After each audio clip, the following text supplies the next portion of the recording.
तीन चीज से बहुत सतर्क रहना चाहिए, पैसा, पड़ोसी और पद। ये हमेशा आपको डगमगा देते हैं। कितना भी ईमानदार व्यक्ति हो, लेकिन वो जब खुला माल देख लेगा तो उसका भी ईमान डोल जाता है। और जब व्यक्ति पद पा जाता है तो अपने आप को भूल जाता है। पद की प्रतिष्ठा की गर्मी इतनी तेज होती है कि उसकी इंसानियत पिघल जाती है पसीने में। पद, पैसा और पड़ोसी।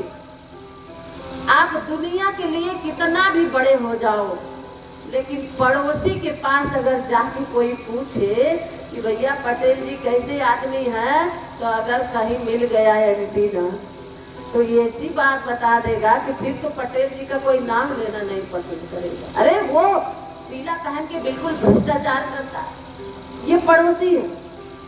इन तीनों से बचना। अब्राहम लिंकन जब 52 वर्ष की अवस्था में सफलता को प्राप्त किया, कितनी परेशानियां झेले। जब वो राष्ट्रपति पद को प्राप्त किए तो पड़ोसी का जरा देखिए, उनका एक सम्मान समारोह स्थापित किया गया और उस सभा में ढेर सारे बड़े बड़े लोग बैठे हुए थे और उस सभा के बीच में उनका सम्मान होने जा रहा था। और ठीक उसी समय उनकी पड़ोसन वहां बैठी थी, उस सभा में आई थी। और जब पड़ोसन जब उनको मंच पे बुलाया गया कि इतने महान हैं, जैसे ही बोला गया वैसे ही पड़ोसन जोर से कहने लगी, अरे इसको तो मैं जानती हूँ, मुझे नहीं मालूम था कि इसी का सम्मान हो रहा है। ये तो हमारे वहाँ इसका बाप मोची था, मोची का लड़का है। ये है पड़ोसी। नहीं देख पाएंगे सर माथे से हरा आपको। कब गिरा है? केकड़ा तो देखा है ना, केकड़ा टोकरी में भर के रखे थे, केकड़ा वाला वहीं बैठा था, टोकरी में भरा है। एक लोग कहने लगे, भैया टोकरी ढक दो, केकड़ा सब बाहर निकल जाएंगे। बोला कोई नहीं जाएगा। क्यों? बोले एक जाएगा दूसरा टांग पकड़ के। ये होते हैं पड़ोसी। कहने लगे कि ये तो मोची का लड़का है, हम तो इसको जानते हैं। तो इब्राहिम लिंकन क्या किए? वो हताश नहीं कि हमारी इंसल्ट कर रही ना, उन्होंने वहीं से प्रणाम किया और उन्होंने कहा कि जब आप इतना जानते हैं कि मेरे पिताजी मोची थे, तो जरा बताइए क्या कभी जूते बनाने में कोई कमी छोड़ा था मेरे पिताजी ने? बोले नहीं, जूता तो बहुत बढ़िया बनाते थे। तो बोले आप ये विश्वास रखिए कि मैं भी अपना पद निभाने में अपने पिताजी के ही संस्कार लेकर एवं उसी तरह से अपने पद का निर्वाह करूंगा जैसे अपने कर्तव्यों का निर्वाह मेरे पिताजी ने। जूता बनाने में कोई कमी नहीं थी। मैं भी अपने राष्ट्र के, अपने देश के प्रति उतना ही वफादारी। तो पड़ोसी और पैसा, इन लोगों से थोड़ा सा सावधान रहना चाहिए। चर्चा चल रही थी, पड़ोसियों ने कहा कि राजन तुम 7 दिन में कौन सा उपाय कर लोगे? 7वें दिन तो मरना है, अब क्या कर लोगे? लोग इतने बड़े बड़े तपश्चर्या 12-12 साल तक एक पैर पर खड़ा रहकर जल पीकर, जल आहार लेकर, वायु आहार लेकर नहीं कर पाए, और तुम 7 दिन में कौन सी क्या उपाय कर लोगे? तब जानते हैं क्या हुआ? तब राजा परीक्षित पड़ोसियों के बातों में नहीं उलझे, फिर कहाँ गए? जहां आप लोग आए हो। क्योंकि दुष्ट संग जन देव विधाता, दुष्टों का संग कभी मत देना परमात्मा। और सत्संगत मुद मंगल मूला, असोई फल सिद्धि सब साधन फूला। सत्संग ही मूल है जीवन का। सारे बगिया में सारे फूल हैं, लेकिन फल अगर है, सोई फल सिद्धि सब साधन फूला है, तो केवल ये सत्संग फल है। अब जरा बताइए, फूल, मान लीजिए आपको व्रत रखना है और बगीचे में आपके फूल ही फूल है, तो व्रत में क्या खाओगे? फल चाहिए ना। सत्संग ही आपके इस जीवन रूपी बगिया का फल है। अगर फूल ही फूल में रह जाओगे, इस फल में अगर नहीं आए तो भूखे ही मर जाओगे। सत्संगत मुद मंगल मूला। मुद मंगलमय संत समाजू, जो जग जंगम तीर्थ राजू। तब उनको याद आया कि मुझे सत्संग करना चाहिए, संतों का संग करना चाहिए, अच्छों का संग करना चाहिए, जो अच्छी बातें बता सके। तब राजा परीक्षित कहाँ गए? कितने लोग जानते हैं राजा परीक्षित कहाँ गए? गंगा के तट पर गए। कौन से गंगा के तट पर? आज वाली गंगा, आज भी वही गंगा है और आज हम भी हैं, हम भी गंगा तट पर जाते हैं। लेकिन राजा गंगा के तट पर गए तो गंगा माँ के गोद में बैठा और बैठ करके उन्होंने प्रार्थना किया, हे माँ मुझे मार्ग दो, मुझे मार्गदर्शन करो। और वही उन्हें प्रेरणा मिली कि मैं संतों का संग करूं, संतों से सलाह लूं कि मुझे 7 दिन में क्या करना चाहिए। गंगा के तट पर जाकर के उन्होंने संतों का समागम किया और संतों के साथ बैठ करके सत्संग किया।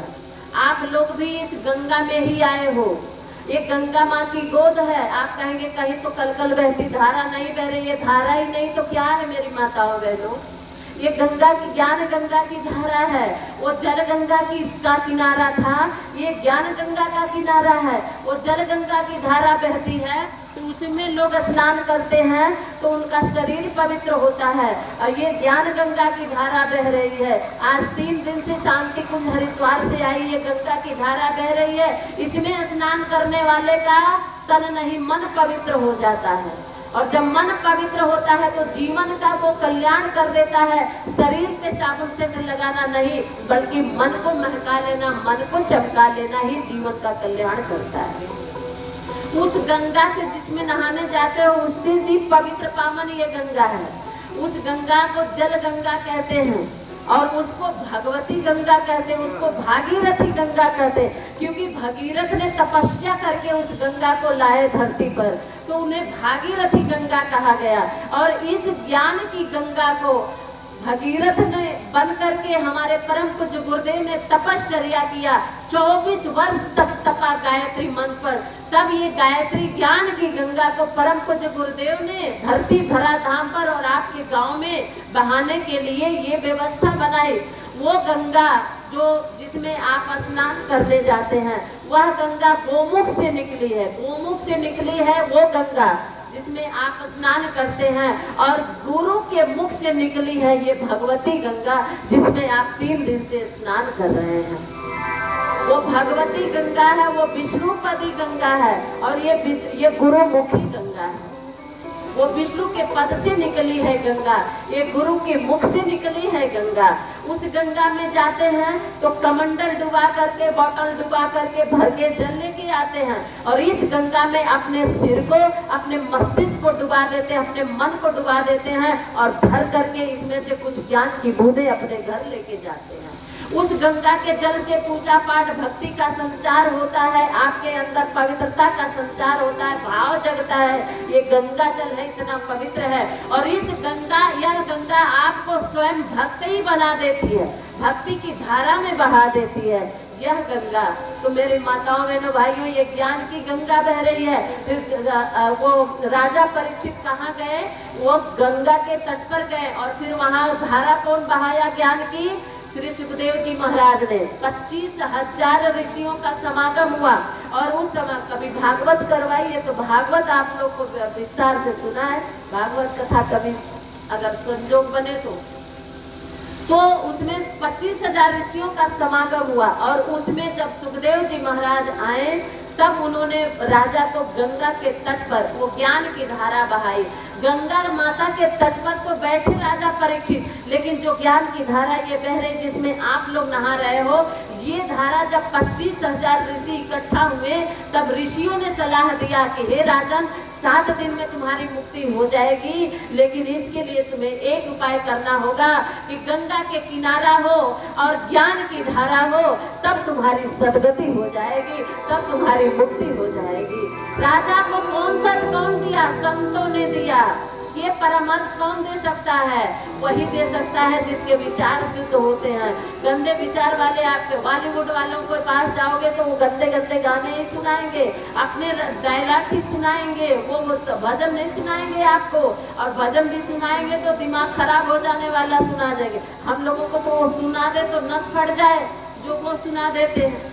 ये संत ही आपको विचारधारा देगा कि गंगा का किनारा हो, संतों का ये ज्ञान का धारा हो, तब राजा तुम्हारा उद्धार हो जाएगा, तुम्हें वैकुंठ मिल जाएगा, तुम्हारी सदगति होगी, अकाल मृत्यु नहीं होगी। और वहीं बैठ करके राजा परीक्षित गंगा के तट पर बैठ करके भाइयों बहनों उन्होंने कथा सुना श्रीमद् भागवत महापुराण की, और श्री सुखदेव जी महाराज कथा श्रवण करा रहे हैं। 7वें दिन जब उन्होंने पूछा, राजन आज 7वां दिन है, कुछ याद है? बोले प्रभु कुछ नहीं याद है, गुरुदेव हमें कुछ नहीं याद है। क्यों? बोले आज 7वां दिन है, कुछ अन्न जल तो ग्रहण कर लो। 7 दिन तक राजा कुछ अन्न जल ग्रहण नहीं किए, 4 बार इधर से उधर से बाटल इधर। गर्मी का टाइम नहीं तो आप लोगों को बताते, गर्मी में लोग पीछे से बाटल निकाल करके 2-4 घूंट ले लेते। राजा परीक्षित 7 दिन तक अन्न जल ग्रहण नहीं किए। गुरुदेव ने कहा कि अरे आज कुछ अन्न जल ग्रहण कर लो। बोले गुरुदेव इतना ज्ञान की धारा से आपने भर दिया कि अब किसी चीज की जरूरत नहीं है। बोले आप क्या सोच रहे हो, क्या विचार है राजन? तो बोले गुरुदेव बस अब एक ही विचार, एक ही मनोकामना, एक ही तमन्ना है कि कथा श्रवण करके मेरी बुद्धि इतनी पवित्र हुई, मेरा हृदय इतना निर्मल हुआ कि अब तो मुझे कड़कड़ में भगवान का भास हो रहा है, कड़कड़ में श्रीहरि दिखाई दे रहे हैं। और बोले गुरुदेव बोले राजन तुझे तो नागदंश होगा ना, तक्षक नाग तुझे डसेगा तब न तुम्हारी मृत्यु होगी। अरे बोले गुरुदेव मैं उस घड़ी का इंतजार कर रहा हूँ। जरा देखिए मृत्यु को भी उत्सव बना देने वाली है ये कथा ज्ञान की गंगा। अब वो मृत्यु से भय नहीं, अब क्या कह रहे हैं गुरुदेव मैं उस घड़ी का बड़े बेसब्री से इंतजार कर रहा हूँ कि कब वो घड़ी आएगी, कब वो शुभ मुहूर्त आएगा जब मुझे तक्षक नाग के रूप में भगवान श्री हरि चतुर्भुज रूप में आएंगे। उस नाग में भी, उस तक्षक सर्प में भी मुझे भगवान श्री हरि के दर्शन हो रहे हैं और मैं आतुर हूँ कि कब मैं भगवान श्री हरि के चरणों में लिपट जाऊंगा, मेरी सदगति बनेगी। ये ज्ञान की गंगा की जो है धारा है, जब 7 दिन तक नहाए राजा परीक्षित इस ज्ञान की गंगा धारा में। और उसी समय सर्पदंश होता है, विमान आता है बैकुंठ धाम से और राजा परीक्षित की आत्मा बैकुंठ धाम को जाती है। माताओं बहनों भाइयों अब कथा यही मोड़ लेती है। जरा बताइए राजा को 7 दिन में पता चल गया था तो उन्होंने कौन सा उपाय किया? कथा सत्संग जीवन में ऐसा उतार लिया कि दुनिया में उन्हें ना बीवी ना बच्चे ना धन ना दौलत ना इतना बड़ा राजा सम्राट, उन्हें अपना राजपाट का भी कोई मोह नहीं, बस केवल उन्हें चारों तरफ दिखाई दे तो कड़कड़ में श्रीहरि दिखाई दे। कब? जब ज्ञान की गंगा की धारा में डुबकी लगाया। आइए हम भी यही कथा श्रवण करने बैठे हैं, हम भी ज्ञान की गंगा में डुबकी लगाए। ज्ञान गंगा नहा ले मन मेरे, पाप मन का बहा दे मन मेरे, मैल मन का बहा दे मन मेरे, मन मेरे दुविधा में मत रह जाना। ये वही कथा है, ये वही ज्ञान की धारा है जिससे करोड़ों करोड़ों गायत्री परिवार आज राजा परीक्षित को बैकुंठ पर जाने के लिए विमान आया ना। लेकिन माताओं बहनों और भाइयों कभी किसी गायत्री परिवार से चाहे हमसे ही पूछ लो, आप लोगों को क्या है दीदी जी बैकुंठ कहाँ है, तो कहेंगे बस गुरुदेव का काम जिस समय करते हैं ना उस समय ये किसी बैकुंठ से कम नहीं समझ में आता है। बस यही बैकुंठ धाम है, विमान की भी जरूरत नहीं है, ये है गुरुदेव की ज्ञान की गंगा। इसलिए मन मेरे दुविधा में मत रह जाना, ए मनवा आलस में मत खो जाना, एक डुबकी लगा लो मन मेरे, ज्ञान गंगा नहा लो मन मेरे। ओम बोलिए भगवान की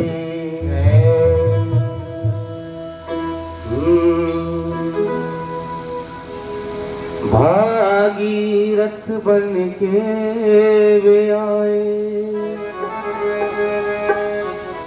ज्ञान गंगा बहाई है, मनवा आलस में मत रह जाना, सुन मनवा आलस में मत रह जाना। कि लाभ कुछ तो उठा ले मन मेरे, लाभ कुछ तो उठा ले मन मेरे। सभी लोग हाथ ऊपर